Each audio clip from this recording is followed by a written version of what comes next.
Hey guys, I'm Urizi. This story is all about what if Naruto was assigned to Asuma and Team 10.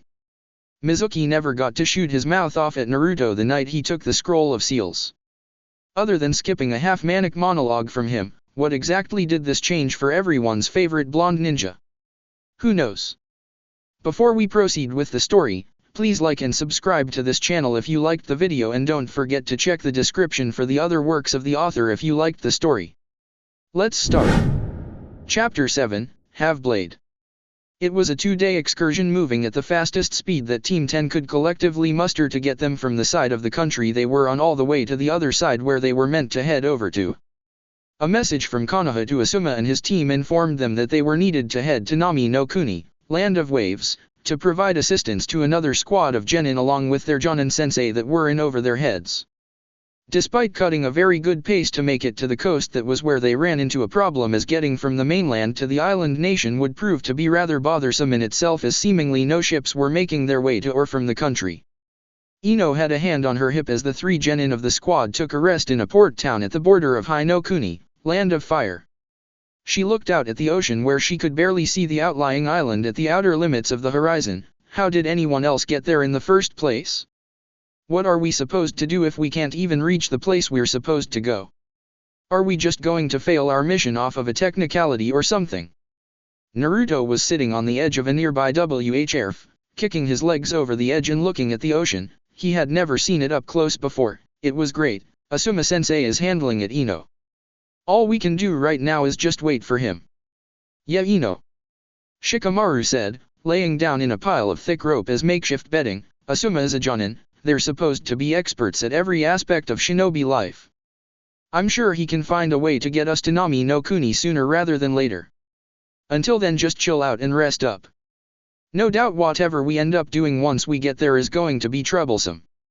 Ino rolled her eyes and walked over to the pineapple hairstyled genin, poking at him with her toe. Shikamaru, rolling out of bed this morning and putting on shoes was troublesome to you? Shikamaru closed his eyes and let out a yawn. That doesn't mean I'm wrong about this though, does it? Ino looked at him with a twitching eye before giving up on him and turning back to Naruto, who was for some reason doing push-ups. Naruto, what in the world are you doing? She asked him. Naruto didn't stop and continued, I'm bored to death here, Ino. You should be resting. We ran all the way here. She said, trying to convince him to stop for the moment to save some energy. What's going to happen if we run into trouble? When we run into trouble? Shikamaru cut in blithely. Right. Ino said, acknowledging the fact that he was more than likely right about that. What's going to happen when we run into trouble and we have to fight? You'll be all tired. Nope. Naruto said brightly, I'm a-okay. And push-ups never made me tired. I might as well do something while we wait. Laughs, at least I'll be all warmed up when it's time to actually fight, right? Ino shook her head at his answer and plopped down at the edge of the WHRF much like Naruto had done beforehand with a sigh. What's the matter, Ino? Naruto asked, slightly concerned. You look upset. Ino panned her eyes over to him, noting that he had stopped with his random exercise so that he could listen to her. Well, why is it us that had to go? There had to be a squad with more experience that could have been sent. Naruto stood back up and dusted himself off. Come on, Ino, you were one of the best in our class. Are you saying you can't handle it? And Shikamaru is smart, really smart. Like, he's scary smart. Besides, we've got Asuma sensei with us and a whole nother team. We should be fine. Ino smiled at his attempt to make her feel better about the situation. And what about you, Naruto? You talked about us but you didn't say anything about yourself. What do you bring to the team? Naruto stared at her for a moment before rubbing the back of his neck sheepishly. One-man radar and human meat shield. Ino gave him a deadpan look in response. That's really not funny, Naruto. That better not be how you really see yourself. You're the only one out of us that is good at actually attacking. With your Kage Bunshin and that taijutsu of yours, I think you're the strongest genin on the team. Shikamaru spoke from over where he was laying down. Ino's right, Naruto. In an active battle you're the only one of us that can guaranteed beat their opponent single-handedly. Ino's jutsu puts her at a disadvantage in case she misses. My jutsu is good for trapping and I have to find other ways to beat people. Without you on this team we'd be sitting ducks. You or your clones can watch Ino's body when she uses her jutsu and you can finish off the people that I get with my jutsu. Ino lightly slapped the side of his leg and grinned at him. You're our teammate Naruto, so stop it with the fluctuating self-esteem. Sometimes you think you're the baddest genin in the land, other times you think you shouldn't have even graduated. Do you need me to go into your head and get you all sorted out? She said jokingly. Naruto rolled his eyes but returned her smile. Hey, you don't want to do that. Iruka-sensei said that my mind is a scary place. That's because he saw your grades in school. She quipped right back at him, jokingly raising her hands in the seal needed to fire her Shintenshin no Jutsu, mind-body switch jutsu. Get ready to black out for a few minutes, Naruto. I'll kick you awake when I'm done with your body. Naruto started bouncing on his toes. You have to hit me with it first. He gloated in a challenging manner. Ino winked at him. From this range I barely have to aim. Shikamaru, watch my body, would you? Alright, that's enough of that. Asuma said sternly as he made his way back over to the group. Stop playing with your jutsu. Those are meant for serious work. There was no humor or anything in his voice. Naruto looked at Asuma strangely. Asuma-sensei, yesterday Shikamaru took control of me with his shadow and made me slap myself. You laughed so hard you swallowed your cigarette. What's changed between now and yesterday? How could he put this that wouldn't tip them off to something being wrong in Naruto's psyche? Asuma quickly rattled off an answer. We can't get to Nami no Kuni by normal means when over a year ago there was never any problem doing so. That has to mean that things are rather suspicious either here or there, and I would rather the enemy that may or may not be watching know what you can do because you decided to play with your jutsu while you were bored.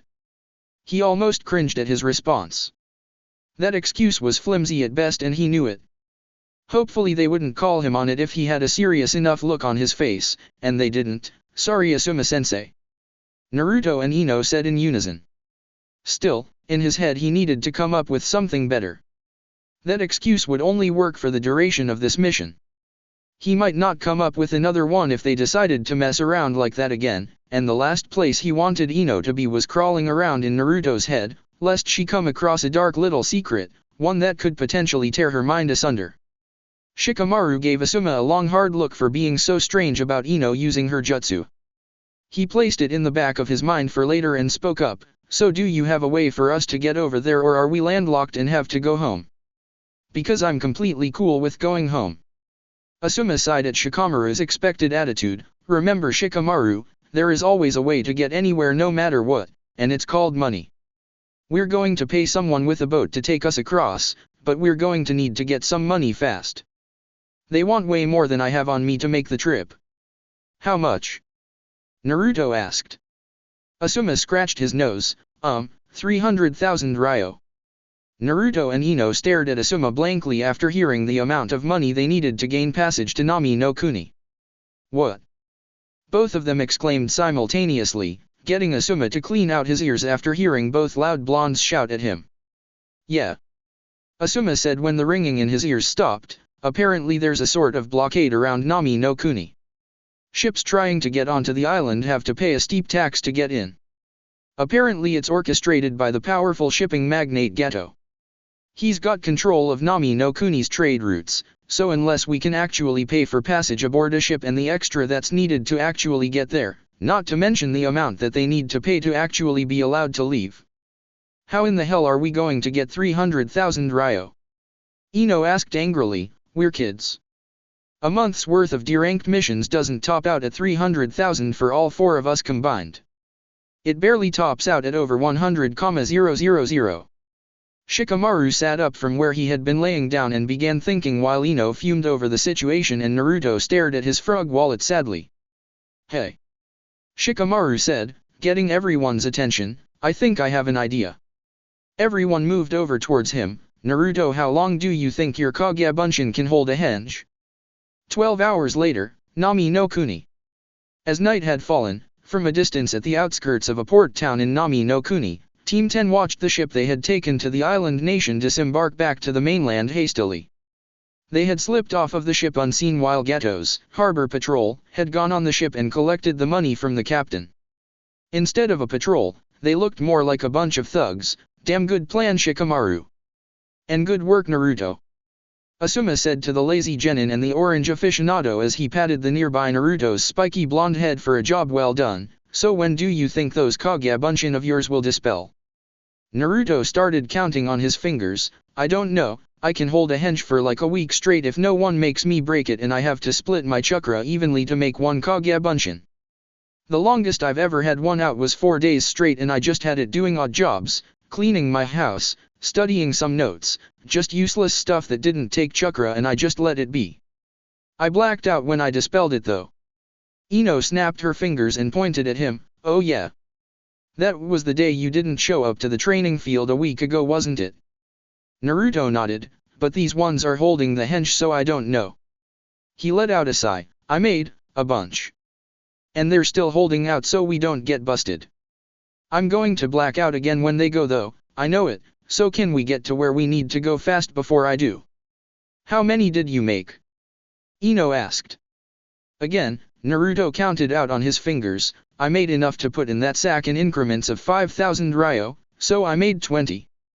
Shikamaru shut his eyes to think. One clone can last 4 days doing nothing. Naruto himself can hold a hench for a week himself, and he made 20 clones, all hunged. The clones can last almost a day and a half as they are before they dispel if nothing happens, and we were on that boat for 12 hours, so I would say that they have at least another 24 hours before they fade. And by then everything should be good. The boat should be back in Hinokuni, and the hunged clones should be placed with other forms of money so that they can disappear. With any luck it will be assumed that someone in the organization took the money. Asuma said, wrapping it all up. All right then. That's plenty of time for us to find the team we're meant to assist so we can get the full breadth of the situation. Shikamaru took it upon himself to ask the question everyone else had neglected to ask thus far. So who are we here to help? And what are we even doing in this country in the first place to help them out? All valid questions. Asuma said as he led his team along away from the village. He sparked a cigarette as Naruto, Ino, and Shikamaru looked at him expectantly. That I will answer once we get to where the team is shacked up at. We hate you Asuma-Asuma-sensei. All three of the younger ninja said in unison as they followed behind with dry looks on their faces. Asuma exhaled a plume of smoke and walked along with a smile on his face. The sounds of teamwork, such a beautiful thing. He said before breaking out in a run, prompting his team to follow behind swiftly. 2 hours later. Knock knock. Coming. A knock at the door garnered the attention of a beautiful dark-haired woman that made to open the door before being stopped by Sasuke, who pulled a kunai and went to answer it in her stead. Opening the door, keeping his weapon hidden from view, Sasuke saw 3 of the students from his class that graduated along with a larger bearded man with a cigarette in his mouth and a vest much like his sensei's. You must be Kakashi's student, Uchiha Sasuke, right? Asuma asked, blowing smoke at Sasuke as he did. Intentionally or not, he couldn't tell. Sasuke held back a cough and waved the smoke out of his face. Yeah, and I guess you guys are the team Kakashi sent for to help us, right? Asuma nodded. Correct, kid. Team 10 at your service. Sasuke looked back at the woman inside of the house and gestured to her to let her know everything was okay. At that point she came to the door and greeted the new arrivals with a warm smile. Hello, my name is Tsunami. You all must be the group of ninjas sent to help the others protect my father. She bowed to them. Asuma smiled at the woman. Well, I am Sarutobi Asuma. He pointed behind him at the kids. The lazy-looking boy is Nara Shikamaru, the blonde girl is Yamanaka Ino, and the blonde boy in orange is Uzumaki Naruto. Shikamaru waved half-heartedly. Ino smiled brightly at her, and Naruto gave her a grin. Although the thing about him that got her attention was the thing she saw him holding in his mouth and trying to light at the same time. Well, it's nice to meet you all, she said before pointing at Naruto and Asuma, but I don't allow smoking in my house, I'm sorry. Naruto blinked before looking at her with puppy dog eyes. He hadn't had one in days and he hadn't even taken a puff yet. He thought he deserved one after single-handedly paying their ferry with his chakra. Couldn't he at least imbibe a bit before he blacked out with a monster headache in a few hours? Tsunami refused to budge on the matter due to the unchanging expression on her face, and Naruto dropped the cigarette with a sigh before putting it out under his foot. Asuma did the same, only with more hesitation, but upon doing so they were invited inside. Sasuke stood off to the side as they all came in and Tsunami closed the door behind them. He looked at everyone pass him uninterestedly until Ino walked past him. "Hello Sasuke-kun, I missed you all of this time," she said, getting a roll of the eyes out of the stoic genin. Apparently Naruto wasn't the only one who had sensor capabilities, because when Ino said that, Naruto could have sworn that Sakura did too when she yelled down the stairs before she was even "Leave Sasuke-kun alone, Ino pig. He was doing just fine before you shoved your snout into the house." "How could I shove my snout into anything with your massive forehead already filling the place up?" Ino yelled back, "I know Sasuke-kun is sick of your company after 2 months. Now he can spend time with a real kunoichi." Naruto looked at Tsunami as the two young female ninja began squabbling over Sasuke, who looked like he would rather be anywhere but there. "Do you have anything blunt to hit one of them with?" he asked dryly, "because if not we're going to be here all night." Ino turned to Naruto, ignoring Sakura for the moment. "Naruto, you really wouldn't hit me, would you?" Naruto shrugged vapidly, "I've already done it before. Those were spars." Ino sent back at him. Seeing him turn away, mumbling so, made Ino smirk in victory. "Now where were we for it?" she asked, about to start up a whole new series of insults between herself and Sakura. "Alright, enough." Asuma cut in, getting sighs of relief from Naruto, Shikamaru, and even Sasuke. "Where's Kakashi? We still need to understand the severity of the situation and I kind of want to hear it from him." Sakura looked at the Jonin she had failed to notice during her spat with Ino and got herself together. "Kakashi-sensei is upstairs with Chuji. He has chakra exhaustion from the battle." Naruto looked over at Sasuke. "You guys fought? Who did you fight?" Sasuke shoved his hands in his pockets and walked upstairs, as it was clear that was where the group was soon heading, a Jonin. 30 minutes later. Naruto, Ino, and Shikamaru stared blankly at Team 7 with their jaws quite slacked at what they had just heard. Everything was clear and simple when they were told of the mission to protect Tajuna the bridge builder. They were still along for the ride when they were told about being attacked by the Chunin demon brothers. They were somewhat lost when they were told that Amamakai Zabuza, high-class Jonin missing ninja, was next to attack them, but hearing how the battle played out somewhat assuaged how they were feeling. But the combination of everything heard beforehand along with the amassed knowledge they continued to be given as well as the full scope of the situation hit them rather abruptly. A long silence was broken when Shikamaru spoke. "So you're telling me that we just ran all the way across an entire country, scammed our way onto a ship to get here, and we can't even leave now until this bridge is built because the blockade of the trade routes are locked down tight?"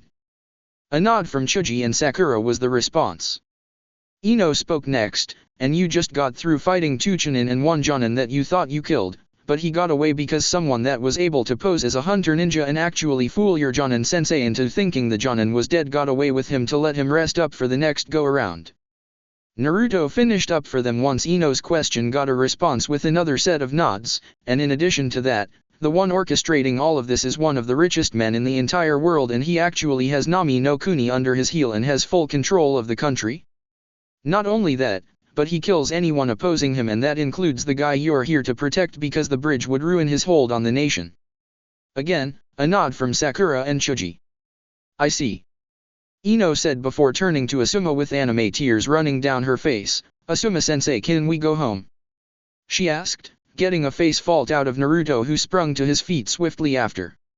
"No way, Ino," Naruto said. "If Chuji, Sakura-chan, and Sasuke team didn't cut out and leave after they knew what they were into, we can't just leave. We pulled one over on that Gato guy and his thugs when we first got here before we even knew what was going on. We can do this. It's a Jonin, Naruto, a Jonin, and a hunter nin," Ino said, not really feeling too good about this whole thing. Naruto pointed over at Asuma and the downed Kakashi. "We have 2 Jonin and the rest of us." Ino found herself somewhat on the losing end of the reasoning, but did not let the matter die. If this Gato guy has enough clout to control the country, he has to have a lot of people working for him to enforce his rule. "That's an army, Naruto." Shikamaru scoffed and pointed at Naruto, who grinned and waved to her. "He's an army, Ino," he said, getting some confused looks from Team 7, "and he's right. We can do this. We just need to know what they know so we can be ready for the next time around." "Well, yes," Kakashi said, still looking rather haggard from his battle with, "exactly. There isn't much we can do with us knowing nothing of where Zabuza is or where Gato is if we want to get drastic. However, there is one thing that we can do that will help us. The genin all looked at Kakashi expectantly, getting Asuma to chuckle. Kakashi's right, though it's one of my students' least favorite words. We're going to train you kids up for the next time. Gato's headquarters. A man walked into Gato's office with a serious look on his face. The small businessman in a suit and diminutive sunglasses sat at his desk, flanked on both sides by two bodyguards. One, a young man with white hair, marks under his eyes, a dark purple hat on his head, and a blue hooded jacket. The other was a shirtless man with brown hair, an eye patch, tattoos on his body, and a few scars to go with them. Both of them were in possession of a katana to go with their bodyguard status. The man stopped in front of the desk and started speaking. Boss, our boys got some information from the ship that stopped here earlier today and left right after. Two of them disembarked and ended up telling us that a team of ninjas got off of their ship. We never saw them, but they are ninja, so I figured it was worth telling you. Gato let out a growl. What, are they coming out of the woodwork now? He said in a seething voice, that whelp Zabuza better get it together and get his ass in gear. Grr, I'm not paying him anyway, but he doesn't know that and I expect him to get the job done. The man spoke to Gato again. Apparently 3 of them were just kids. Gato lifted his right arm to reveal a cast on it. Zabuza had a kid with him too, and the little bitch did this. But you might have a point. A few kids can't take on an entire contingent of my soldiers. The greedy little man smirked and laughed to himself. Something to think on, I guess. The next day, forest surrounding Tajuna's house. All right, kids.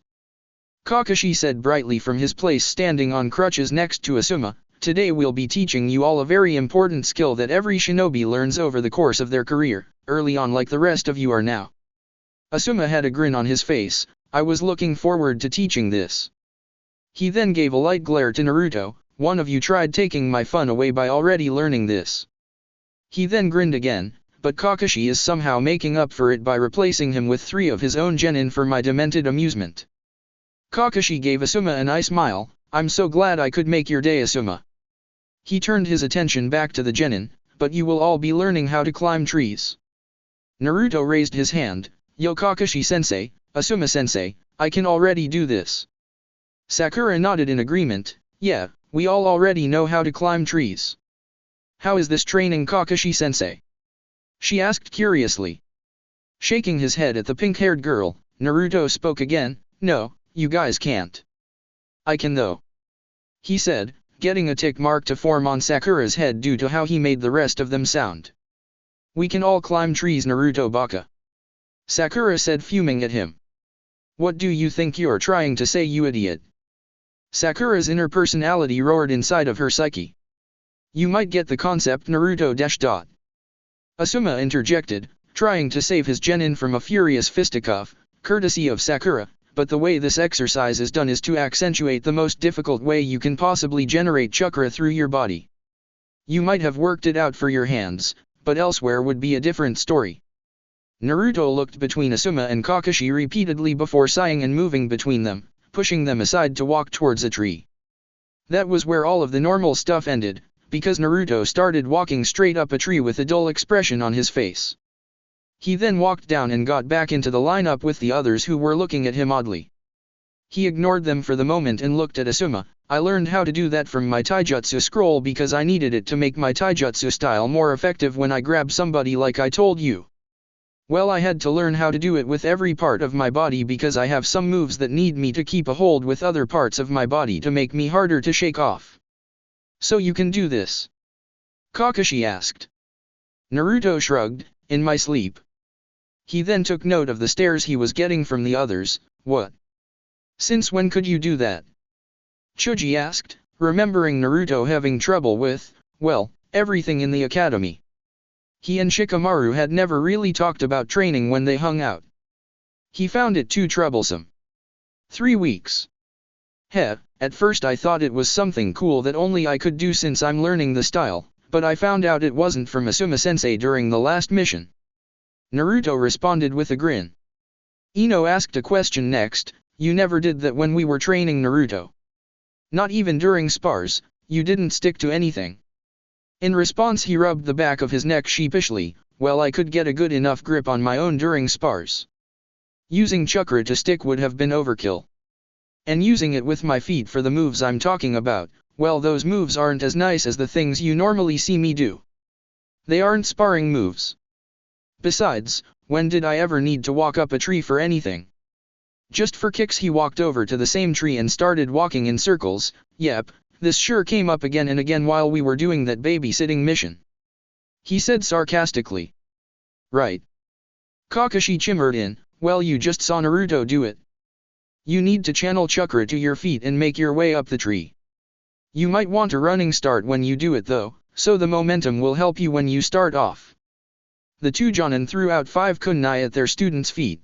Use those to mark your place and try to beat it each time.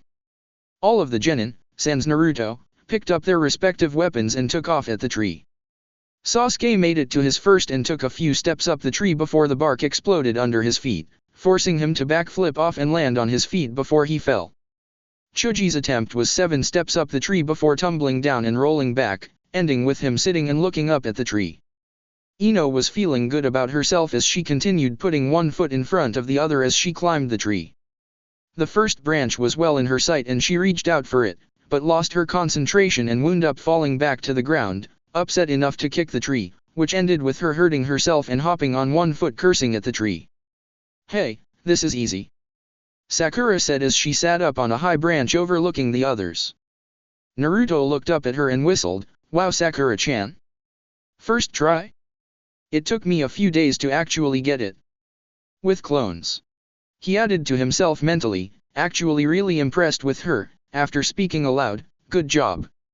Sakura held up a V sign and stuck her tongue out before turning to Sasuke. How was that, Sasuke-kun? Well, it looks like my team's own Kunoichi is the first one to get this exercise, Kakashi said with amusement. Maybe someone isn't working hard enough for me to warrant going back to the house to pick up lunch for them. Choji let out a horrified gasp and jumped to his feet to keep working, and maybe the Uchiha clan isn't all it's cracked up to be. Sasuke glared up at where Sakura was before going back to start trying again.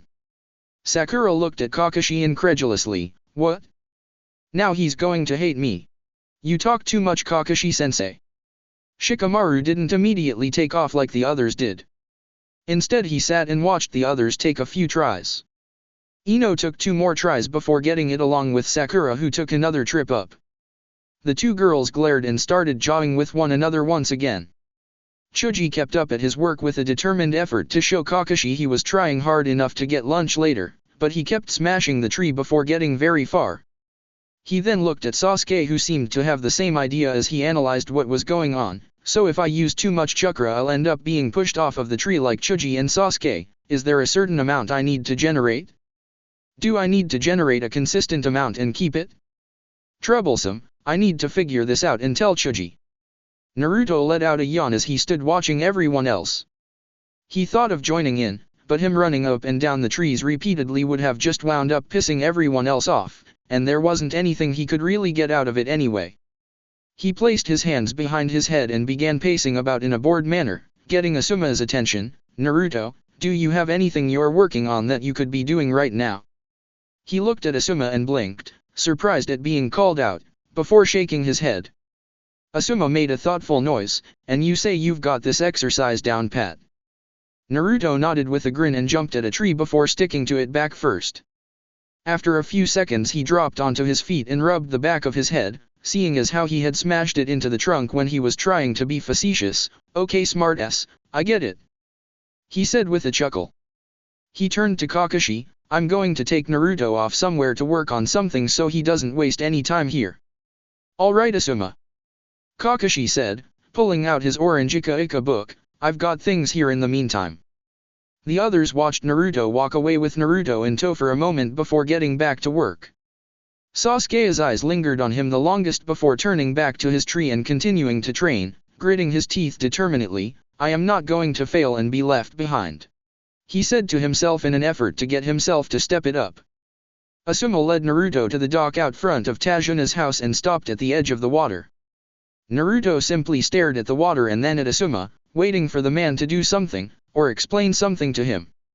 Eventually Asuma dramatically placed one foot out, getting Naruto's full attention. Not that the boy was saying anything, but his eyes were clearly interested in either seeing something awesome or something hilarious.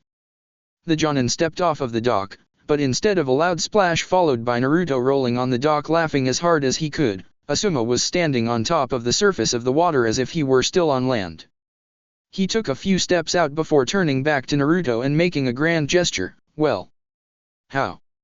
Naruto asked squeakily. Asuma quickly explained, channel the chakra to your feet as if you were walking up a tree and go for it. But the amount you have to use to stay up will change consistently, making it harder than tree climbing. Get to it. Naruto nodded excitedly and did as instructed before falling into the water. Asuma broke up in laughter. Oh Kami, it would have been funnier if I had them all do it at the same time, but ah. This is why Jonin choose to become sensei, the precious moments like this. Naruto surfaced and pulled himself back onto the deck, sitting on the edge and staring at Asuma while still dripping wet, clothes drenched. Naruto opened and closed his mouth multiple times trying to think of something to say before giving up. Well, son of a bitch. His eyes widened and he patted around in his pockets before pulling out a drenched pack of his cigarettes. Son of a bitch. He looked up at Asuma. Asuma-sensei. No smoking while you're training, Naruto. He said, walking back towards the shore. Once he reached the dock he ruffled Naruto's soaked hair. Well, get to it.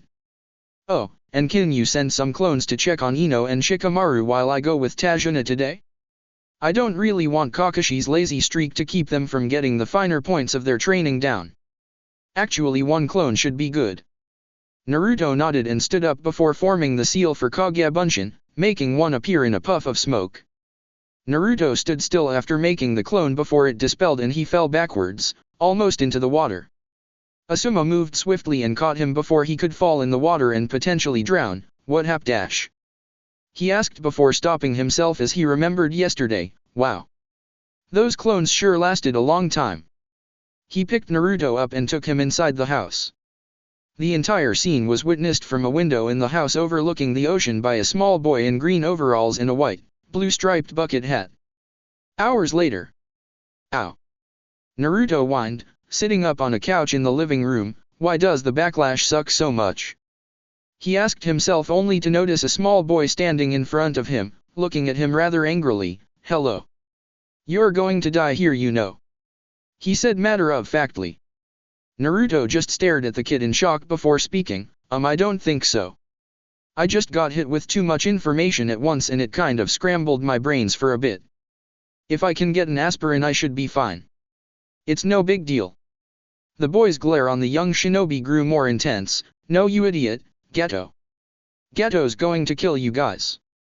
You and all of those other people that came here. He said as if it were a fact, as if it had already happened.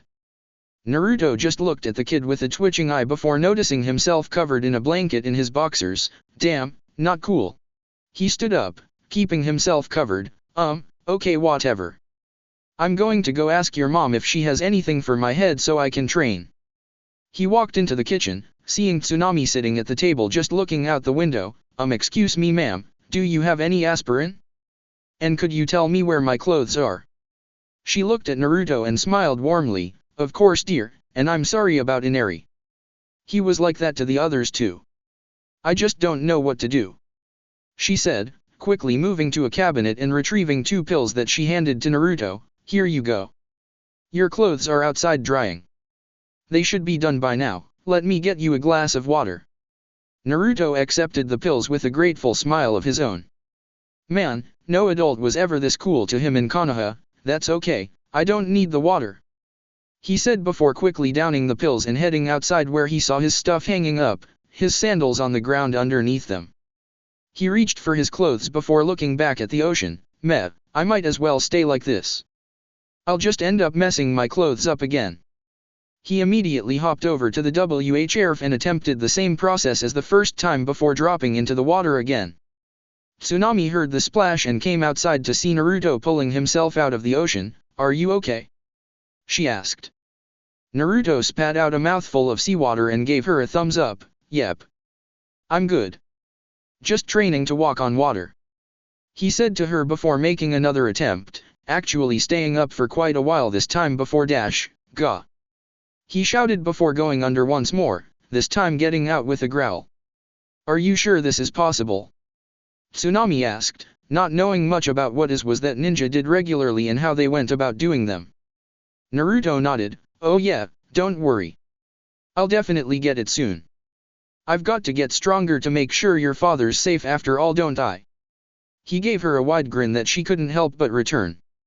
Naruto would up, steadying himself and taking step after step out onto the water. He finally turned around and found that he had made it well over 50 feet from the dock. You see. I told you I could do it. He shouted back to her now that his head was no longer ringing from his dispelled clones. Tsunami looked at him in amusement and clapped for his achievement. Good job, Naruto-kun. She said before noticing some strange black mark on his torso. Naruto-kun, what's that mark on your stomach? She asked. Naruto blinked in confusion and looked down at his stomach, but he wasn't experienced with his water walking yet and fell in the water. He swam back to shore and sprawled out on the deck before looking at Tsunami, panting somewhat. What was that you were saying? He asked. Tsunami was about to repeat what she asked when she looked at Naruto's belly and saw nothing there any longer. Oh, never mind. I'm sorry about that, she said apologetically. She messed up his training for something she didn't even see. Oh, it's all right, Naruto said, sitting back up and pushing the water out of his ear. I've got it and that's all that matters. All I have to do now is get used to fighting on the water like I can on walls, and there's only one way to do that right now. He stood up and made 40 Kage Bunshin before they all went out onto the water, ignoring how shocked Tsunami was at seeing all of those blondes appear out of thin air. Naruto was still shaky, but he was out there, and there was only one way to solve that problem about his steadiness on the water. Naruto stared at his grinning clones who were all stretching and trying to punk him with their confident faces. So come on all of you, let's do this. That shout was the last precursor before Naruto and his clones commenced brawling atop the seawater. Tsunami watched as Naruto set himself in his low Nebakan stance while 3 clones came at him. The first of the 3 quickly grabbed onto Naruto, using their superior numbers to disorient him for the time being. It grabbed Naruto's right arm and worked it behind his back, trying to garner a joint lock and quickly disable him somehow. Naruto switched his dominant leg and spun around, freeing his arm and delivering a back elbow strike to his clone's face, dispelling it in a puff of smoke. Another clone came through the smoke screen caused by his defeated brother and leapt at Naruto, attempting to wrap him up and leave him a sitting duck for the other clones to come in and pummel him. Naruto moved to the side and let his clone miss, instead having it jump through the surface of the water. The impact disrupted his footing and he dropped an ankle into the water, leaving him wide open for one of his other clones to land a hard punch to his face. Naruto grit his teeth at taking the punch cleanly and shot a headbutt to the body of the offending clone, not hard enough to dispel it, but hard enough to disrupt its strategy, giving him time to regain his footing and hit a cross-arm chop to his clone's throat, dispelling it. He didn't see the other clone that he had forced under the water, but he did see the others he made, standing off to the side, none of them moving in to replace the ones he had beaten. Naruto released a pulse of his sonar jutsu, sensing something close below him and jumped just high enough to avoid a pair of hands reaching up to grab him from below. Naruto stomped hard on the water, driving his feet through the surface and delivering a harsh stomp to the face of his sneaky clone, finishing him off. He sighed to himself before he looked up and saw 5 clones of the mass he made walking out to fight him this time. Hours later, the exhausted members of Team 7 and remnants of Team 10 came out of the forest on their way back to the house along with Kakashi, only to see an, at the time for them, surreal sight. Naruto in a fight, with himself. With 5 of himself. Now that didn't surprise Team 10 at all, they knew he could do that. Team 7 on the other hand had no clue. Why is Naruto doing that with the Bunshin no Jutsu, clone jutsu? Sakura asked rhetorically, not really expecting a legitimate answer. Those aren't regular Bunshin, Kakashi said, they're Kage Bunshin. Clones like the ones that Zabuza used, only they're full-on copies of the original that can use jutsu, bleed, and all kinds of other things. He's sparring with them. Never mind that. He does that all the time. Ino said, fully used to Naruto's signature jutsu by now. Look at where he's doing it. He can stand on the surface of the water. Huh. Kakashi said, sounding mildly disinterested. Asuma must have shown him this exercise after they left. He picked it up very quickly, I have to say, to be able to engage in a battle on the water after just a few hours. Well, that's still beyond most of you at the moment. Tree walking comes first and then you can possibly think about trying this exercise. He finished as he made his way back towards the house. The others watched as Naruto finished off the last of his clones. Naruto had the clone face down in the water, pulling its arms back and holding its head down with his heel on its head while it struggled against him. The original grit his teeth and did not let up despite his clone thrashing to free itself. Finally the clone popped and Naruto slumped weakly on the water, panting heavily and rubbing his throat. Okay. I'm never doing that to any of my clones ever again. Drowning isn't cool at all. He slowly walked his way back to shore and fell out face first on the dock as the others walked up to him from the edge of the forest. Hey guys. Ino kneeled down by him. Are you alright? You sound half dead. Naruto let out a weak unintelligible groan before speaking. My clones we used to get here popped. I blacked out. Then I came out here and did this for the rest of the day again, and again, and again. Laughs. I wonder what I'm going to do tomorrow? So how did all of you guys do? Sakura smirked. Ino pig and I have it down perfectly, after she saw me get it first of course. Ino growled at Sakura, who continued, Sasuke-kun and Chuji are getting it, but Shikamaru. I don't know if he has it or not. He only did it a few times and then went to sit down. Naruto moved his head to look at Shikamaru who stared right back with that bored look in his face. Of course he did. Can someone help me stand up? Ino and Chuji both slung one of his arms over their shoulders and picked him up per his request. Ino grunted as she picked Naruto up. Why are you just in your boxers? She asked, somewhat dismayed at having to touch him like that. Naruto rolled his eyes. Because I had to fall into the water like 100 times today and my clothes would have wound up soaked. Ino. But when you learn it you can wear all the clothes you want to. Tell me how that works out. He said jokingly, getting Ino to dig a sharp knuckle into his ribs. Smartass.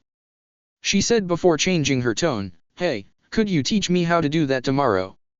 Naruto answered with one question of his own, can you stand on a wall or a tree while barely even thinking about it? She didn't really know how to answer so he did for her, I'll ask Asuma-sensei tomorrow. I don't know what I'm supposed to be doing tomorrow anyway. Chuji spoke up, so where do you want us to put you Naruto? He asked. Naruto grinned at the large boy, oh just put me over by the clothesline. I need to get dressed anyway. Thanks. They placed Naruto by his clothes and went inside the house while he put his stuff back on. After a moment, Naruto noticed Sasuke standing nearby looking at him intently. What's wrong Sasuke team? He asked. He hadn't even said more than a few sentences to the guy since he and his team had arrived. Sasuke's coal-black eyes seemed to bore into Naruto. It was really starting to mess with him. The guy never even paid him half a mind before in the academy, just like most everyone else. I want to spar with you. He said, when I finish the tree climbing exercise. Naruto blinked once before answering, sure I guess. But why would you want to spar with me? It wasn't that he didn't want to, because he did. He wanted to fight Sasuke since his time in the academy, but when Sasuke started beating him again and again in spars and he showed less and less interest in fighting Naruto, he thought Sasuke didn't exactly return that sentiment. So why would he want to fig dash? Naruto smirked to himself as he realized why. Sasuke thought Naruto was as strong as he was, or at least stronger than anyone else on either of the teams there. Now he had a chance to actually prove it to others and himself. Sasuke was widely perceived as the very best genin of this year coming out of the academy. If Naruto could beat him, it would be the best possible litmus test for him as far as how he was developing as a shinobi. Finish the tree climbing training. And then we'll talk about it. Naruto said to Sasuke, looking forward to actually going head-to-head with the boy that was on the exact opposite end of the spectrum in the academy that he was. Sasuke returned Naruto's smirk with one of his own, whatever you say dope. He said confidently. Naruto shook his head and stood up, picking up his sandals instead of putting them on as he would have to take them right back off once he got inside anyway. You won't be able to call me that after I actually beat you Teme. I'll show you who the real rookie of the year is. The two gave each other challenging looks until Sakura's voice called out to them, Sasuke-kun. Tsunami-san says that food is ready. Get Naruto and come inside. Naruto gestured towards the door, getting an amused scoff out of Sasuke, who walked back towards the house. Dinner was largely uneventful. Asuma sat away from the table and Kakashi took his food on the couch, while the genin and the family of Tajuna took all of the seats at the table. Everyone only got one good helping though, because Chuji was seemingly famished from his training today, and took it upon himself to hoard seconds, thirds, fourths, and etc. Naruto finished his food and gave thanks to Tsunami before turning to Asuma. So sensei, I can walk on water now. I can even fight on water now too, so what do I do tomorrow? Asuma looked over at Naruto and smiled at him. Those Kage Bunshin of yours are ridiculous, you know that. He said under his breath, but Naruto caught it as he nodded keenly in agreement. Alright, you only have one jutsu fit for battle and you're our team's muscle, so to speak, so I guess I'll show you a little something tomorrow before I go with Tajuna to work on. Naruto had a look of excitement on his face. Sakura looked at Kakashi. What about me, Kakashi-sensei?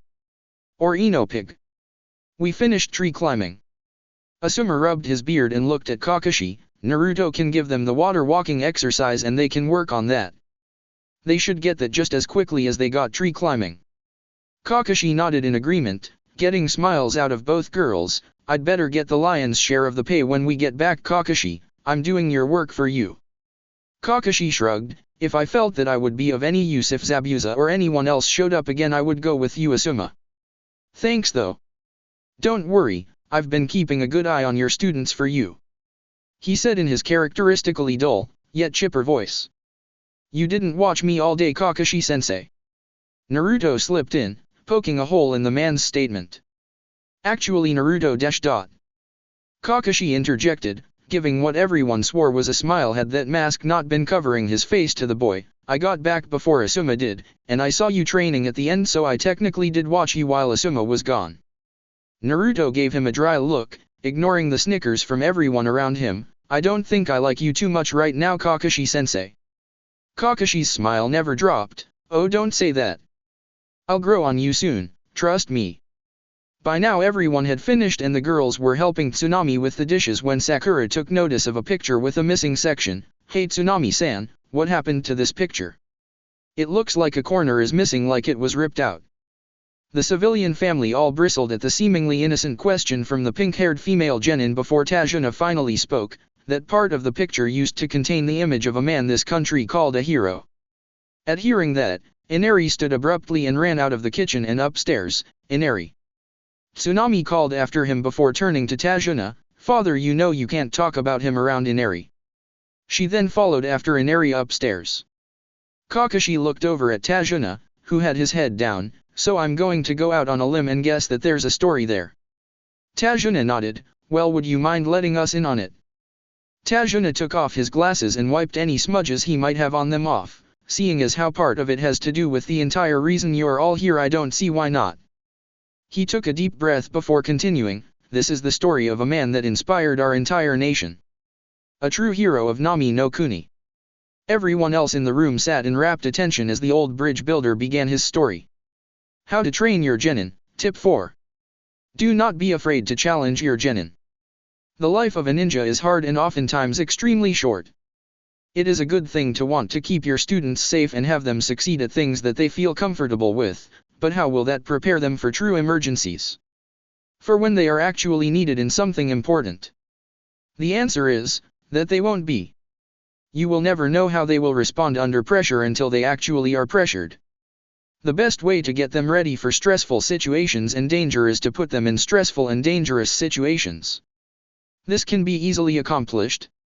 C-rank missions are a good way to get them accustomed to actual ninja work, but after a while, if you think they've reached a plateau of sorts, do not be afraid to ask for a B-ranked mission. Is it dangerous? More than likely, yes it will be.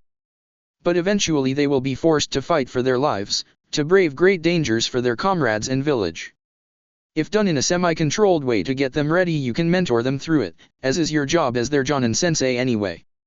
Remember, protecting your students is okay, but there is such a thing as too much of it, and trying to keep them from getting killed ironically may be the thing that actually winds up getting them killed. Trust in your team to succeed and break their own limits in doing so. If they've been prepared appropriately, they will make you proud. Shiho. Chapter 8, Do the Wave. The morning after Tajuna's story about Inari's stepfather Kaiza and what had happened to Nami no Kuni, Naruto was outside bright and early with his clones in a single file line as he could practice his more devastating attacks until someone else came out and his day could get officially started. Another of Naruto's clones walked up to him to go through a walkthrough of one of Naruto's moves. It stepped in with a front kick that Naruto caught and spun through to smash it in the face with a back elbow, dispelling it.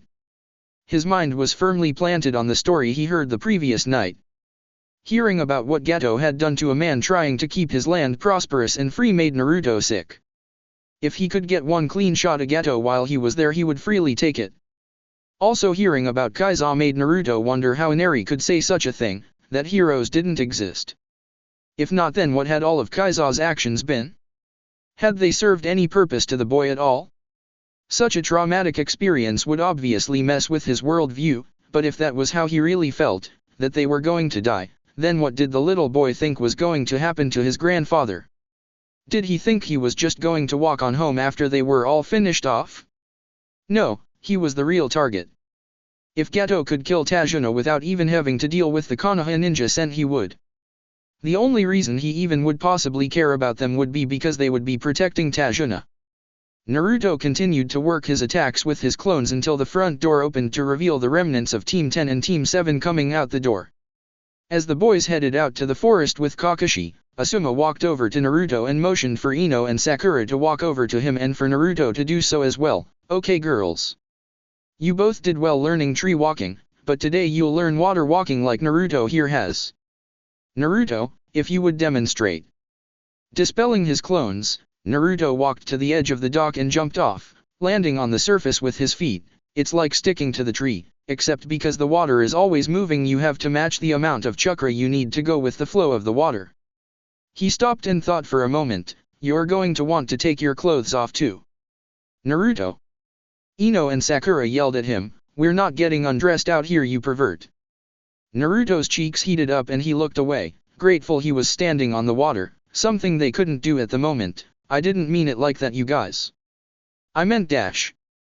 You know what, never mind. Go ahead and do what you want. He jumped back on the dock and circled around so that he had Asuma as a buffer between him and the rather perturbed females. I don't know why you're looking at me, get to it. He hid behind Asuma when they glared at him. Don't play with fire, kid. Asuma thought to himself, alright, he's right. Both of you get started. Naruto, leave a clone here, would you? Naruto did what he was asked, making a clone to watch over Sakura and Ino's progress. He sent it over to the edge of the dock where it sat down and waited for Sakura and Ino to start. Oi! He shouted to them before they could walk away, don't pop him. Sakura nodded and kept walking. Ino. He said dangerously. Ino rolled her eyes. Fine, I won't destroy your clone if I get pissed off. Happy? Naruto gave her a dry look. No, not really. He and Asuma began to walk towards the house. So what are we doing, Todd Dash? He turned his head around quickly before they reached the porch. Actually, hold on for a second. Naruto eagerly looked at Ino and Sakura, and Asuma let out a small chuckle as he saw them both walk towards the water. So how do we do this, forward? Ino asked Sakura as they passed Naruto's Kage Bunshin, ignoring its knowing smirk. Naruto said it was like walking on the tree, so it can't be that hard. Sakura said, trying to work out Naruto's advice, let's just do it. Ino smirked, I bet I beat you out to the middle of the water, forward. Sakura growled at Ino's challenge, you're on, Ino pig. Have fun sitting on the dock. Both girls channeled chakra to their feet and stepped off of the dock onto the water, falling underneath immediately with a resounding splash. Naruto and Naruto clone began laughing uproariously while Asuma let out a few amused laughs as well. Naruto had been leaning on the wall of the house and his clone had been rolling on the pier as Sakura and Ino pulled themselves out of the water. Naruto wiped a tear from his eye. Okay, Asuma-sensei, so what are we doing today? Asuma moved towards the front door. You're going to help me watch Tajuna today, but since you've been so good about getting yourself in gear, I guess I can throw you a bone and give you a jutsu to work on while we're out there. It's not like you can get any from anywhere else. Naruto grinned at his sensei as the front door was opened until his smile dropped. Hold on, wait. Kage Bunshin no Jutsu, Shadow Clone Jutsu, ... He made another clone. Protect yourself this time. The clone saluted him and ran back to the dock where Naruto yelled back at the girls, I said don't hit my dem clones. That's the last one. You do it again and you're on your own for the day, figure it out yourself. Asuma went inside of the house as the girls yelled back at him, Sakura in particular, then tell your stupid clones not to laugh at us. Naruto and his clone shared a look before both shouting out their reply, it was funny. Naruto elaborated, if it had been me everyone watching it would have been getting their 8 chuckles off of it. So? Sakura yelled back at him. Naruto sighed, just don't break that one, he's the last one you're getting. I'm not wasting chakra just so you can have a punching bag to vent on Sakura-chan. Asuma came back outside with Tajuna in tow as they all began to walk to the site of the bridge for the day of work. Sakura huffed indignantly as Naruto's clone took a seat to watch them continue to work on their water walking. Sakura turned to Ino who was about to try it again, who does Naruto think he is? Telling us what to do like he's the leader. Ino shrugged as she continued trying to channel chakra to her feet, he's the strongest one on the team. I know it, Shikamaru knows it, the only one that really doesn't like thinking that way is Naruto himself, but it's true. Sakura flipped her wet hair back and smirked, well no matter what he's still not stronger than Sasuke-kun. Ino didn't immediately leap to agree with her, which surprised her, right? He's not stronger than Sasuke-kun. Ino stopped concentrating as she honestly thought about her answer, I don't know. I honestly can't answer that question for it. If I just said yes it wouldn't be fair. I mean, he's not weak. Not even close. I'm so glad that you think that the boss isn't a wimp. Both girls turned their heads to see Naruto's clone sitting nearby giving them a deadpan look, but you guys should really get back to working on this. It should take you all day to get it, and by get it I mean be able to fight freely on the water. Blushing at getting caught trying to talk about someone behind his back and failing, and taking Naruto's clone's words to mind, Ino started focusing her chakra again, now stop distracting me for it. I have to get this. With that, both girls returned to their new training exercise for the day. Naruto sat off to the side of the work area with his clones posted as sentries all over the bridge building site. Though surprised at first, the sight of that many functional orange-clad, blonde ninjas put the workers at more ease and had the day of work carry on rather smoothly.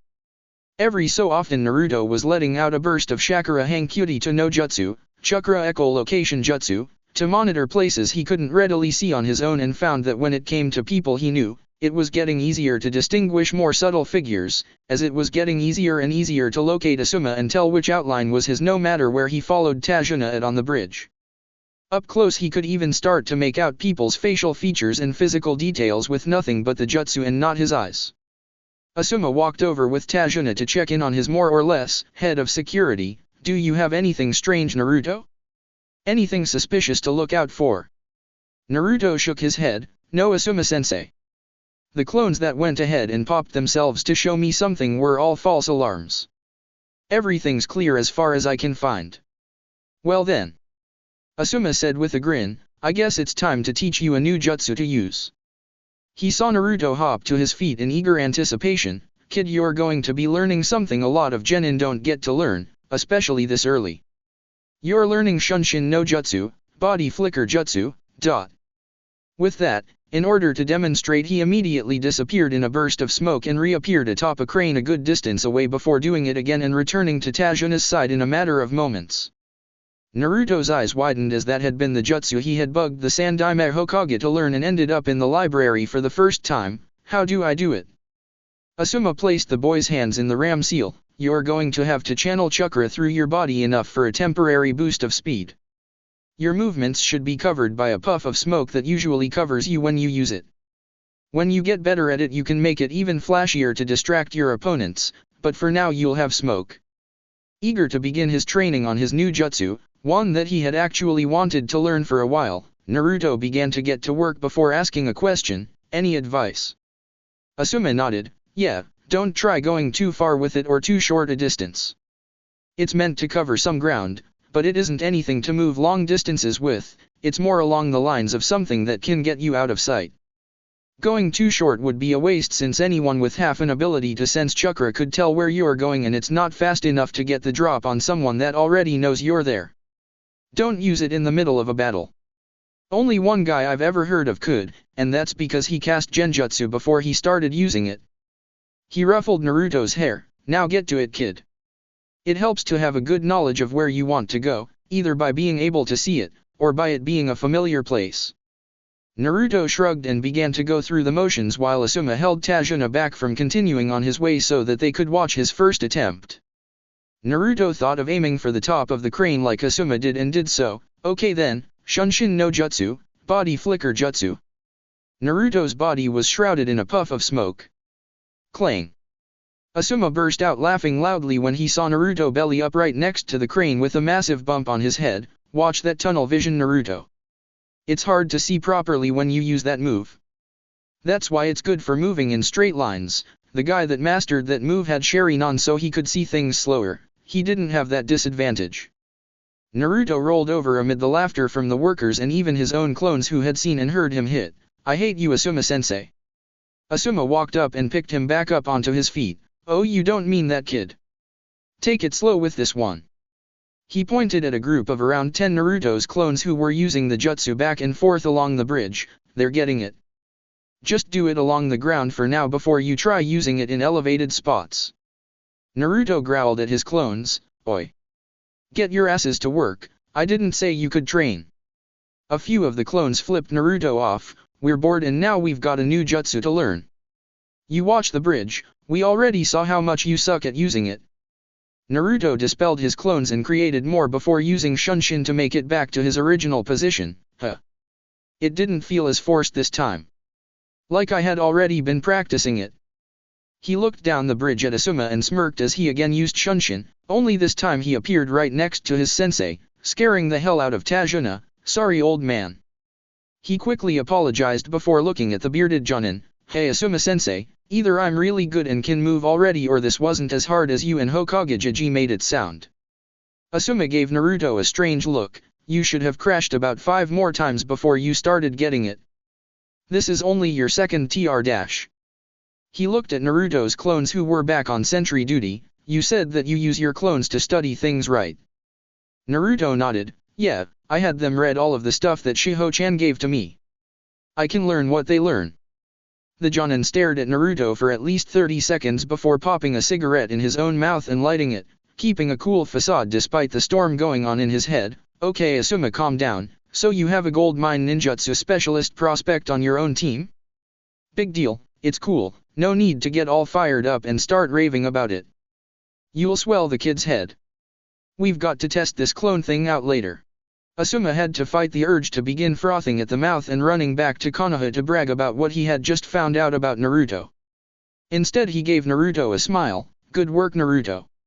If you can do it without stumbling or falling on the ground, I want you to practice using it to switch elevation, but stay out of the way of the workers and stay sharp. Naruto grinned at his sensei and gave him a salute before going back over to where he was. He and Tajuna continued on their way of overseeing the bridge work. That's one energetic kid. Do you mind if I put him to work on the bridge? We could use the extra hands. Well, the faster it finishes the faster we can leave. He looked back at Naruto who was practicing on a pile of steel girders and back to Tajuna. Let me think about it, let him finish learning his jutsu, maybe. In his head he was thinking about how much better his team was going to get now that he knew absolutely what to do about Naruto. Maybe I should start thinking exams. Forest around Tajuna's house. Sasuke looked over at Shikamaru who was simply sitting and watching the tree. He couldn't believe this, he had been trying to get up that tree since yesterday and he hadn't gotten any closer, and here this guy was, not even trying. Hell, Choji had made more attempts than Shikamaru had. The pineapple-haired genin had only made 1, maybe 2 attempts between then and yesterday. They were the only ones left, and the only solace he could take in this disaster of an exercise was that he wasn't the only one still doing it and neither of them had gotten any higher than him yet. Naruto, from the other team and the dead last in the academy, already knew the exercise. He could accept that at first since his Jonin sensei didn't look as lax as Kakashi did, but then he found that his sensei hadn't taught his team either and he had learned it on his own to go with a fighting style. If it weren't enough that the kid at the opposite end of the graduate spectrum had beaten him in learning this exercise and mastering it, the two fangirls from his and the other team beat him in learning it within hours. It didn't matter. He had more important things to worry about than people who weren't there, namely getting up that thrice-damned tree. As Sasuke focused to prepare for another try of running up the tree, Shikamaru suddenly stood up and grabbed his kunai. "Are you finally going to start trying this out?" Sasuke said to him. Shikamaru rubbed his neck. "Well, it seemed like a waste of effort just going up and falling off again and again. I'm not a machine like Naruto who could keep going and going. I know enough about how this works by now though to give it a go." Sasuke paused in his own attempts to watch Shikamaru give it a try. He channeled chakra towards his feet and took off at the tree. Sasuke's eyes then widened when he saw Shikamaru blow past his best mark of 17 feet off the ground and keep going, all the way to the first branch where he stopped. "Sai, so that's how you do it. Okay, I've got it down." He really didn't want to ask such a lazy guy how he did that, but he wanted to do better. Luckily for Sasuke, Choji asked the question for him. "Hey Shikamaru, how do you do that?" Shikamaru looked down at his rotund friend. "You've got to find a balance and keep it. If you lose the balance you'll slip off and fall from the tree even if you had it in the first place. It's so troublesome." Sasuke quickly understood what was being said and he looked at the tree with renewed vigor, as did Choji. Kakashi took that moment to interject and talk to Shikamaru. "It's good that you've got the theory down, Shikamaru, now put it into practice. Come down here and start again until you can get to the top of the tree on one go." Letting out a groan in disappointment, expecting to be done, Shikamaru jumped down and slowly walked over to his starting place before looking up. "But it's so high. Can you just tell Asuma I made it all the way up there and then let me wing it later?" Kakashi gave him a nice smile. "No can do, Shikamaru. Until Asuma comes back, despite not being on my cute little genin squad, I am in charge of you until he returns and you need to be able to do this. Now get to it. Come on Shikamaru." Choji tried convincing his friend. "The sooner we do it the sooner we can get out of here, right?" Finding no success in being able to just sit it out in this instance, Shikamaru decided to keep going. Maybe if he just did the least amount he needed to keep Kakashi off his back he would fluke out and get to the top on one of his tries. In front of Tajuna's house. "Wah! Splash! Get up!" Naruto clone ordered with a grin on his face and a pebble in his hand while he stood out a fair distance on the water. "You guys aren't good enough at this yet if I can make you fall like this." Sakura pulled herself out of the water next to Ino on the dock and wrung out her hair as both of them glared at Naruto. "You're throwing rocks at us. How are we supposed to focus on standing on the water if you keep doing that?" Naruto clone chuckled. "You have to know how to fight and dodge on the water too for this to be useful, Sakura-chan. I can't fight, so when you can reach me out here without falling in you pretty much are done." Ino stood up and squeezed the water out of her clothes. "I am going to kick your ass when I get a hold of you." Naruto clone shook his head. "No you're not. When you get close I'm going to dispel. I'm not getting killed by you guys." He noticed someone walking in the background. "Oi. Inari. Come and pick up some rocks to throw at the girls, it's great." The little boy just glared at Naruto and ran off away from the house, confusing the clone and the two genin girls greatly before they both looked at him sadly. "Poor kid." Ino said, "After what happened to Kaiza I guess he would be like that, huh?" "Don't do that." Naruto clone said firmly, getting the two girls to look back at him oddly. "That's exactly what he wants, for you to fall for his whole woe is me stuff." Sakura took offense to what he had said and let him know about it. "Naruto, he lost his father. So did Sasuke." Naruto clone argued back, silencing her. "You remember that, right? Everyone remembers that. It was a big deal. He didn't come back to school for the entire month after his clan was killed. He lost his whole family." Naruto clone then let off a shrug, and at least he knew him and knew the guy loved him. "I don't know what the hell happened to my parents." He juggled the pebbles in his hand. "Alright, enough, back to training. That Zabuza guy isn't going to care about any of this when he shows back up." From his tone, Ino and Sakura could tell that he didn't want to talk about the subject anymore, but gave them something to think about. Both boys had lived very hard and they didn't act like Inari did, the little boy just seemed like he had given up. The clone started getting impatient. Come on, I've got my pockets loaded down with rocks, let's go already. Later that evening, around the same time that Naruto, Asuma, and Tajuna came back from the bridge, Kakashi, Sasuke, Chuji, and Shikamaru came from the woods and their training.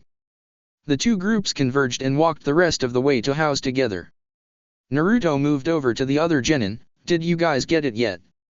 Sasuke let off a hum, Shikamaru let off a troublesome, and Chuji held his stomach and complained about being hungry, getting a sweat drop out of Naruto. I guess that's a no. The group continued to walk towards the house when they saw Sakura and Ino moving about on the water before falling in. What's going on? Naruto clone looked up at Naruto and the other new arrivals and paled. Boss, run. It then dispelled. Naruto stood with a plain look on his face as Ino and Sakura climbed out of the water, until the information from his clone began circulating through his head. Shit. Naruto. Both girls yelled as they saw the original orange-clad shinobi himself standing at the end of the dock and charged at him. Seeing his life flash before his eyes, Naruto screamed like a girl, no. He quickly formed the Ram Seal, Shunshin no Jutsu, Body Flicker Jutsu. Ino and Sakura missed him as he disappeared in a puff of smoke and reappeared on top of the house. It was training. Shikamaru eyed Ino, who was huffing and puffing angrily and glaring at Naruto on the roof. He almost thought they were going to start circling the place to keep him up there. What's the matter with you? He almost ran for the hills himself when her angry eyes turned to him. He threw rocks at us. Ino growled out, he threw rocks at us while we were trying to stand on the water. Sakura shook her fist up at him, you're dead when you get down from there, Naruto. She yelled at him threateningly. Naruto dug out his ear in a bored manner, my clone did all of that, not me. He must have been bored though. And if that's the case, I guess I just won't come down, will I? The angry pink-haired girl placed her hands on her hips, so are you just going to stay up there all night? Naruto kicked back and lay himself down on the roof. It's a nice night. I don't have to go anywhere. Eventually he would get hungry, but he was certain that if things were really that tense and dangerous for him, he could send a Kage-bunshin inside to grab a bite to eat for him. Go change clothes before you catch a cold. You've been out here all day. Ino stomped her foot angrily, getting a squish noise from her sandals. You made us fall in the water all day. I told you to take your clothes off, but no one ever listens to me the first time.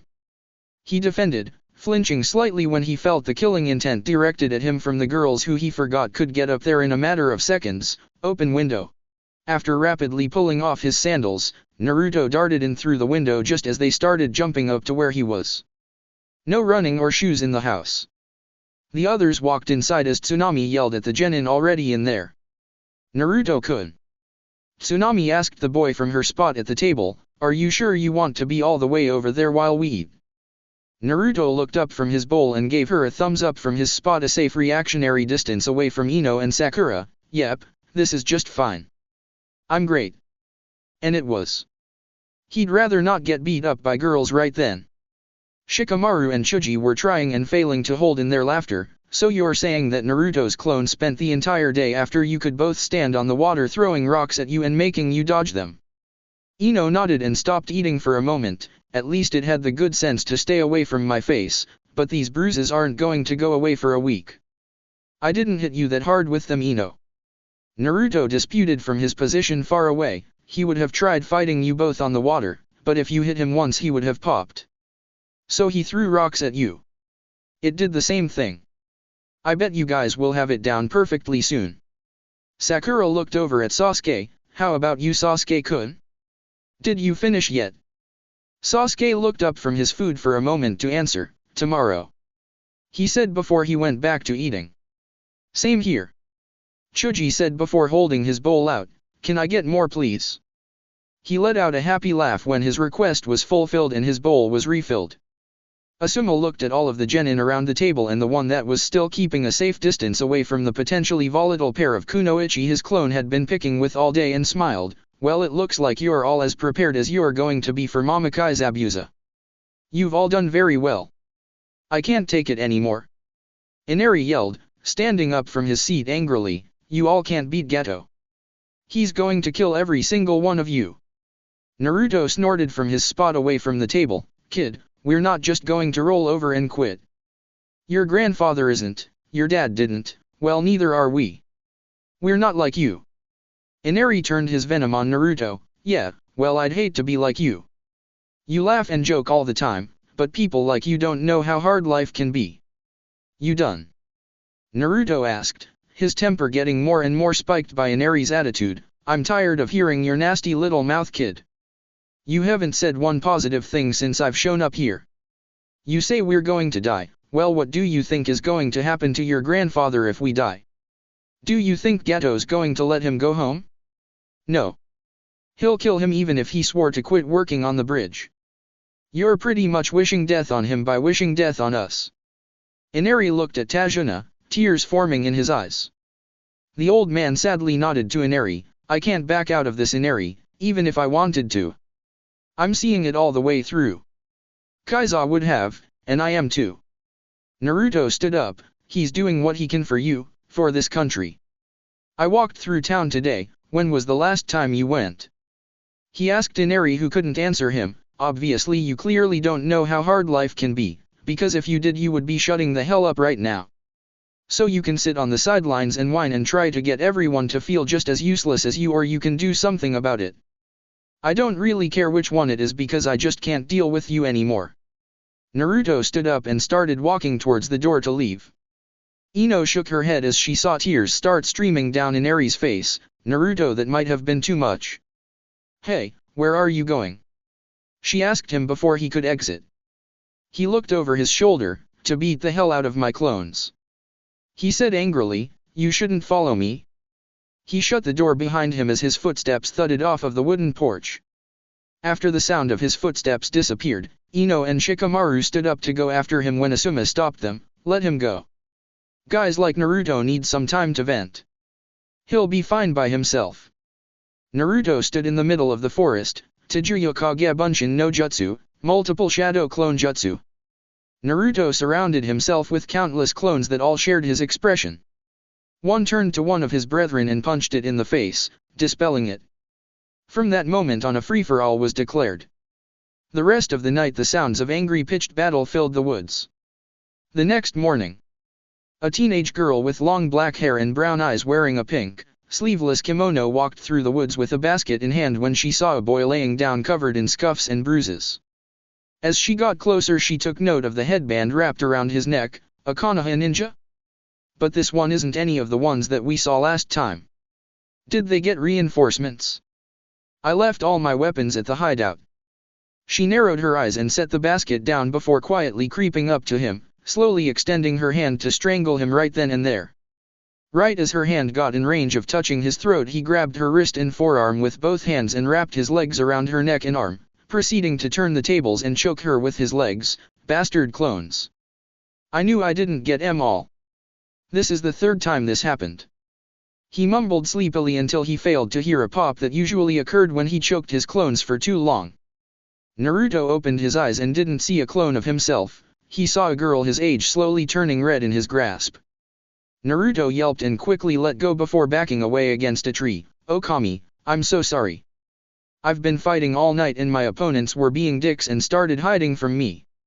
I didn't mean to do that to you, I'm sorry. The girl sat on her knees coughing as the color of her face started returning to normal. She looked up at the boy that had almost killed her as he looked back at her with apologetically fearful blue eyes. Naruto dropped forward and started bowing frantically. I'm so sorry. He got up and rushed over to her. Are you alright? It looked like you were about to go out. Thought that does mean that I'm getting better at the Sankakujime, triangle choke. But still, I didn't want to use it on a pretty girl like you. That one was meant for someone like Sasuke team. She stopped trying to regain her breath and took note of Naruto's appearance. She hadn't even noticed until it was too late that even in his sleep his muscles were tensed and even now he seemed prepared to retaliate to an attack from anywhere. He didn't look very fast, but from what she had experienced firsthand he didn't have to be. He was sudden when up close, able to close small distances up to a foot before she even knew what had occurred. Without any weapons and with him this close to her already, a fight wasn't going to go very well for her. Even if she managed to get away far enough to try using ninjutsu, she didn't know what else he could do, and getting away once he realized she was a threat was something else altogether. When he had her in his grasp, she couldn't budge an inch. It wasn't in any kind of tactical interest to fight him here, even if it would have thinned the opposition out for when Zabuza recovered. It's okay. The girl finally said, you must have been quite on edge to attack like that. My name is Haku, by the way, she said with a disarmingly beautiful smile. Naruto grinned at her and let out a sigh of relief. I'm Uzumaki Naruto. And I kind of came out here to safely pick a fight. I more or less went overboard. He looked around. It's pretty early. What are you doing out here so early? Haku turned and pointed to the basket of herbs she had been walking with before. I'm out here collecting herbs for someone close to me. He was injured not too long ago and I just want to help speed his recovery. Naruto tilted his head to the side slightly and smiled. Well then, I guess I'll help you out. I did almost choke you out for no good reason. The least I can do is help you out and pick some herbs for you. He stood up and offered Haku a hand. Just tell me what I need to grab for you. Taking his offered hand with a smile, Haku stood up and went to collect her basket before leading Naruto to a nearby area to collect herbs. The two worked in a comfortable silence until Haku spoke up. So Naruto-san, what were you doing out here, and who were you fighting? Now Naruto didn't want to say, oh, I was out here fighting with more than 100 copies of myself to blow off a murderous temper that was initially directed at some sniveling brat. That would be weird and would most likely scare the girl, who was already possibly terrorized of him, away for good. But he was Uzumaki Naruto, and thinking on his feet was what had gotten him famous. The fact that he wasn't famous was irrelevant. Oh, I was fighting nature. Naruto said before fighting the urge to facepalm. That was so stupid. Ugh, fine, roll with it. Combat etiquette says you cannot judge a battle plan while the battle is still carrying on, you have to wait until it's over. He kept up his grinning face. Yep, last night was pretty nice, so I decided to camp out. The weather is great in this country. You're not from Nami no Kuni? Haku asked. She knew where he was from. That headband was clear in its specification of his village allegiance. Naruto shook his head. No, I'm from Konohagaku no Sato. I'm a ninja here on a mission in this village. A ninja? Haku repeated in amusement. You must be very strong. I'd like to think so. Naruto said, laughing slightly, but I'm not that good yet. I've got a long way before I'm as strong as I want to be. I've been training really hard for a while now. Haku nodded and spoke again. Why is it that you want to gain strength? So that I can be Hokage. Naruto answered with confidence, that way people will see me as someone important. So you do this for others? Haku said seriously, you gain strength and train for others. Naruto looked at her with a blank face, telling her that he didn't understand. It's just, I believe when a person has something important that they want to protect, that's when they can become truly strong. A smile slowly spread across Naruto's face. I like that. You're absolutely right, Haku-chan. He thought of his team, of Iruka, of Shiho, and of the Hokage. I have things that I want to protect, and I'll definitely keep getting stronger to protect them. Haku stood up with her basket full. Then I believe that there won't be a limit to how strong you can get, Naruto-kun. She began to leave before turning around. Oh, and by the way, I'm a boy. Naruto paled for a second before calming himself down prior to freaking out and thinking, you've got a good poker face, but that's a lie. Wadash. Haku was surprised at him calling her out on that. I don't see how you can say that to me, Naruto-kun. Naruto shrugged. It was a good double bluff. Dress like a girl and call yourself a boy to throw others off. He growled lowly. I can only imagine with Gato's goons lurking around why you did that. He then brightened back up. But remember, I did choke you, and it wasn't like I. He took a gulp of fear. It wasn't like I didn't feel anything when I had you. Both Naruto and Haku blushed brightly. I see. Haku said, breaking the silence. Naruto simply took more time in silence before mustering up the will to talk. So should I start running now, or are you not going to try and kill me for that? Because I swear it was an accident. Haku waved off his trepidation. It's okay. I have to go now, she said, turning to leave again. Naruto was about to let her go when he stopped her. Hey, do you think you could come back here tomorrow? This was nice. Haku was about to tell him no when she saw the smile on his face that was almost begging her to say yes, and even though she knew she couldn't, she just didn't have it in her heart to turn him down. Not tomorrow. His face fell. Maybe we could meet up the day after tomorrow. Naruto's good mood returned full force as he gave her a thumbs up. Actually, that works just fine too. Right here? So we both know where to find the other. Haku nodded. Yes, that sounds fine, Naruto-kun. Goodbye. She returned his smile with one of her own that brightened his disposition even further. Goodbye, Haku-chan. Naruto said happily. I'll see you soon. He was ecstatic. It was never this easy for him to make friends in Konoha, and she actually agreed to come back the day after tomorrow. His morning was shaping up nicely to say the very least. Yes, Naruto-kun. Haku thought sadly as she walked away. I will be seeing you soon, sooner than you think. And not in the most amiable of conditions either. As Haku got out of sight, Naruto had a thought. If he was able to find out she was a girl, then who's to say that none of the brutes under Gato could either? Naruto quickly formed a Kage Bunshin and pointed in Haku's general direction. Follow Haku-chan and make sure she gets home all right. Don't let her see you either, she might think we're creepy if you get caught. Asuma stood out front of the house with Tajuna, Kakashi, Team 7, and the remainder of Team 10 when Naruto came ambling out of the forest. There he is. And from the look on his face, he's not angry anymore. Are you ready to guard Tajuna? You'll be with Kakashi today. Naruto nodded. I'm fine, Asuma-sensei, I just had to blow off some steam, but I'm completely calm now. Sorry about last night, but that kid just dashed. It's alright, Naruto. Asuma said, you don't have to say anything. He motioned to Sasuke, Choji, and Shikamaru. You guys are with me today. Let's go. They nodded and followed Asuma into the woods to continue their training. Kakashi looked at the remaining genin, Naruto, Sakura, and Ino and gave them all a smile, and that means that the rest of you are with me. We're on Tajuna guard duty today. They all agreed easily enough and began walking with Tajuna from the house to the bridge. Before they got too far away, Naruto turned back towards the house and saw Inari looking out the window until he realized that Naruto had caught his gaze and moved to hide. Shaking his head, Naruto turned his attention to the work he was meant to do that day. Is this what you were doing all day yesterday? How boring, Naruto. Why did you say all of that to Inari last night? Where did you go? What did you do last night? Why is your face all scuffed up? Naruto leaned against the finished portion of the bridge railing, as did Sakura and Ino on both sides of him, only they were badgering him with questions. Naruto never would have thought that he would be the one that wanted silence. Hell, part of him wanted them to start yapping about Sasuke, at least then they would stop asking him stuff. He honestly wished that his windbreaker was something akin to a soundproof barrier, because he would have liked nothing better than to not have to hear them at the moment. In the order you asked, yes, I was doing this all day yesterday. Don't worry why I said that stuff to Inari, it's not important. I went to a strip club. I got a lap dance.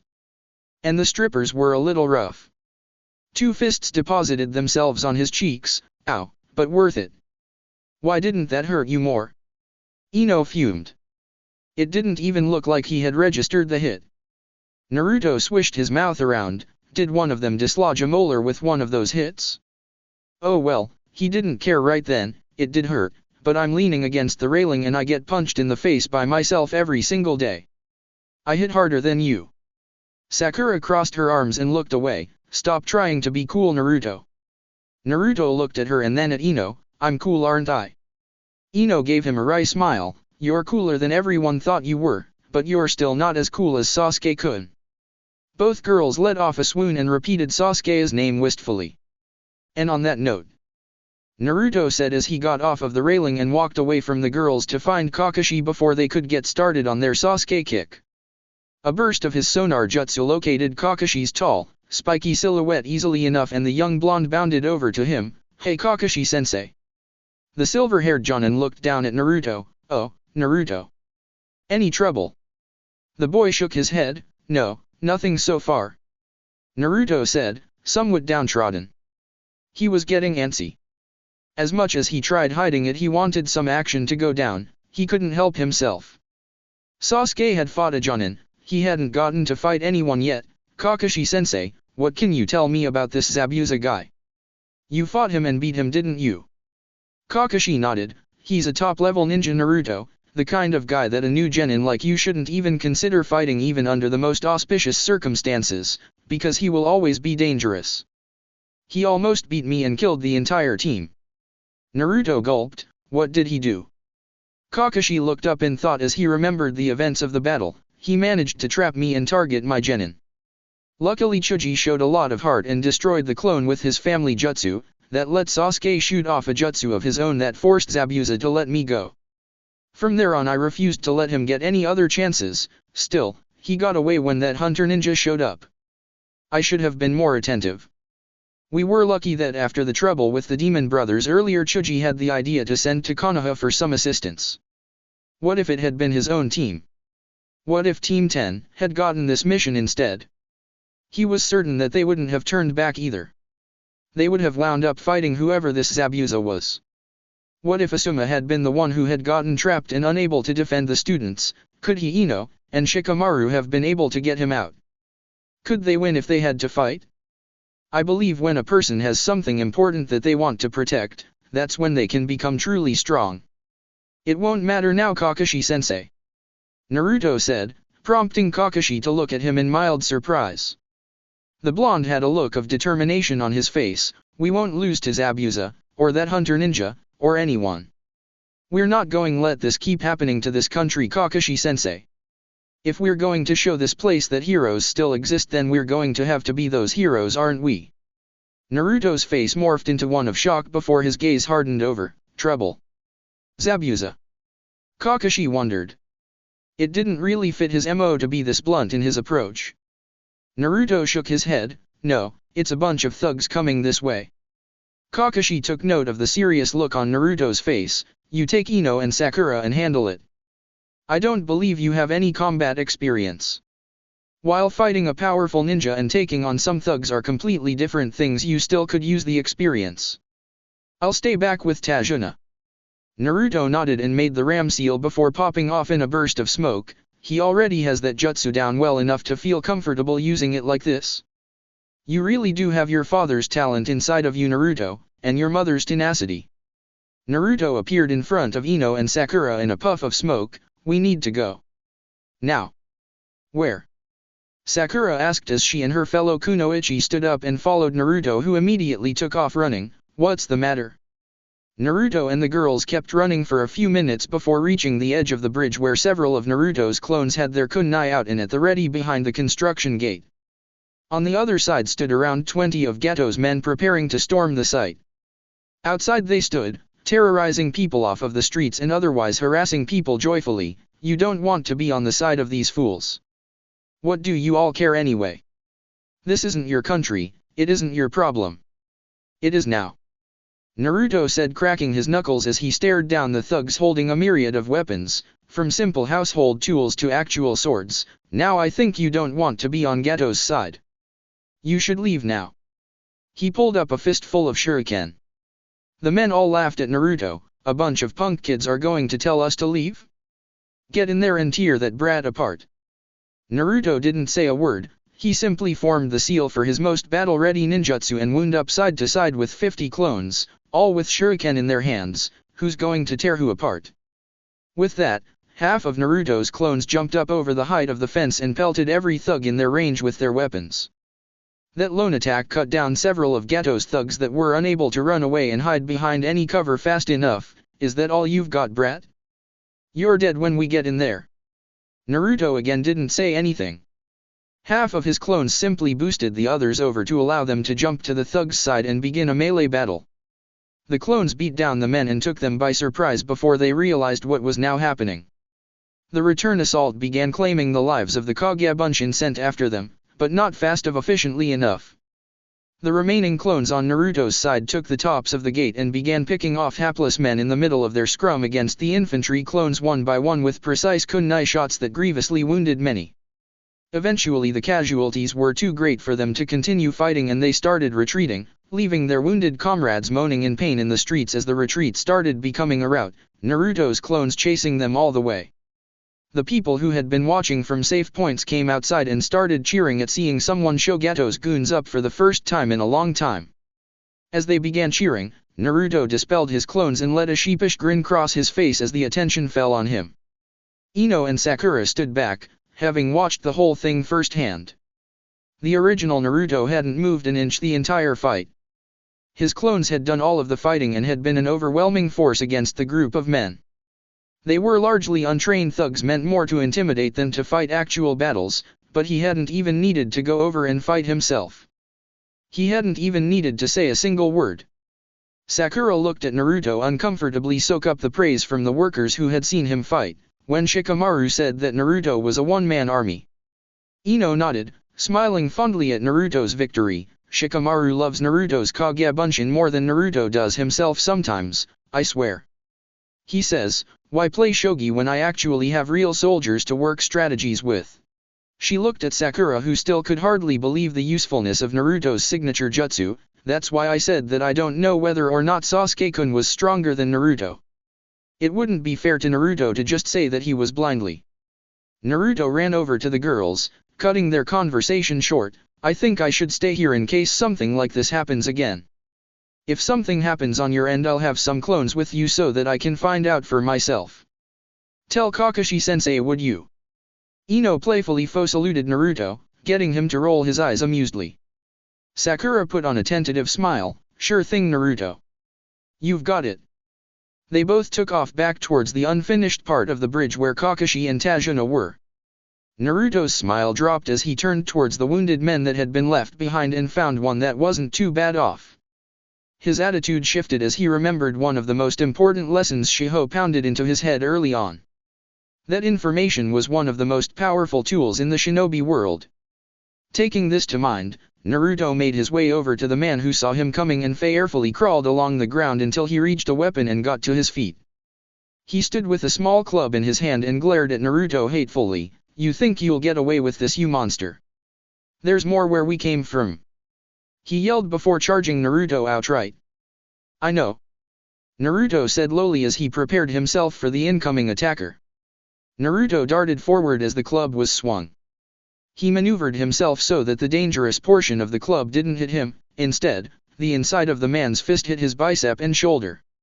Naruto used his diminutive frame to jump up and use the top of his head as a battering ram that snapped the man's jaw shut. He was sure it cracked his jaw when his teeth audibly clicked. As the man stumbled back, Naruto grabbed both of his wrists, freeing up his front with no defenses whatsoever.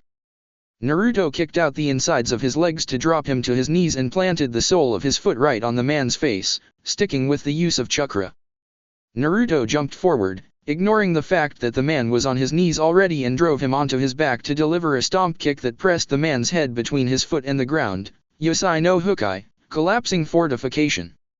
Naruto let go of the man's limp arms and peeled his foot from his face to see that he was unconscious with multiple broken bones on his visage. Naruto formed a Kage Bunshin to drag him off somewhere to possibly interrogate him and let out a sigh.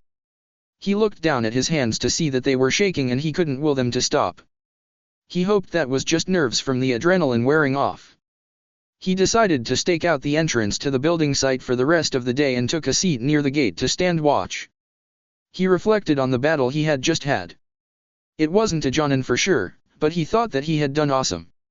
As he started thinking on what he had done, a clone had popped and had given its memories back to Naruto. A memory that caused Naruto to gasp in shock. Haku-chan. How to train your genin, tip 5. Cultivate your genin's interests. Unless you have a ninja based from a clan on your squad, you will usually be dealing with a blank slate as far as potential ability goes. The grades that they make in the academy are good indicators towards where their strength may lie upon graduating, but that usually won't tell the whole story of any one ninja's potential. The best way to make a splendid shinobi out of your raw genin is to pay close attention to how they do everything, and I mean everything. How your young ninja goes about doing basically anything in their everyday life is an indication of where their strengths lie. Something as simple as the way they tackle the simple D-ranked missions they will undoubtedly be saddled with early on will give you good signs of what they feel best doing.